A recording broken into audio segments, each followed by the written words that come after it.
Yeah, Mackenzie, Nebraska State Patrol says there is no current threat to the public, but the damage lives on here in Crete. As you can see, these bullet holes through this car behind me. I spoke with a neighbor who raced home yesterday when she learned about the shooting. You never really think that something like this will happen in an area, this kind of an area in Crete, even in Crete overall. Tonight, a usually vibrant community indoors. Streets quiet, no one enjoying the beautiful weather. Very different from yesterday's scene in Crete, as citizen journalist Jeanette sent in this video to our Now Local News app of first responders racing to the scene. The small town of Crete houses just under 7,000 people, and mass shootings here are virtually unheard of.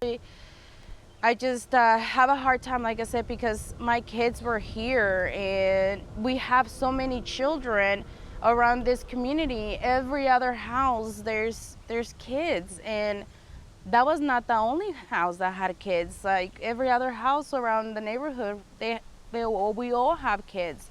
Anna Flores lives down the street from where the shooting took place yesterday. She was at work, but her children were at home.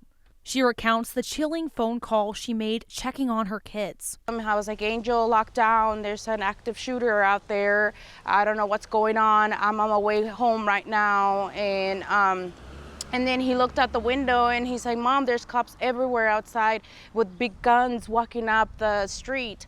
In that moment, I freaked out. And when her boss arrived at work, she knew she immediately needed to get home. My boss got into daycare, and that's when I found out that it was happening in my neighborhood. And that's when I'm like, I gotta go. Her one focus, getting to her kids. So I was willing to just knock on somebody's door and be like, hey, I need to get to my kids right now.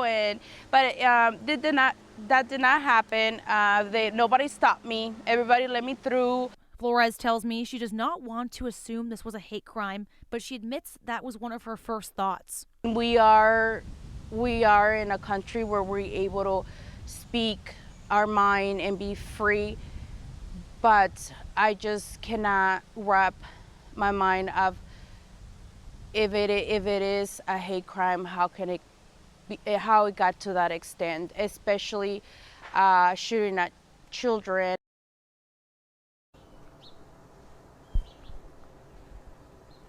Yeah, and this neighborhood is quiet right now, Mackenzie. Flores told me earlier that this should be a loud and boisterous neighborhood right now because summer school just finished yesterday here in Crete. So she was expecting lots of kids to be out and about, but right now it is completely just silent out here. But we will continue to be giving updates all the rest of the show and as we learn more about this situation. But for now, reporting in Crete, Annie Elming, Channel 8 News.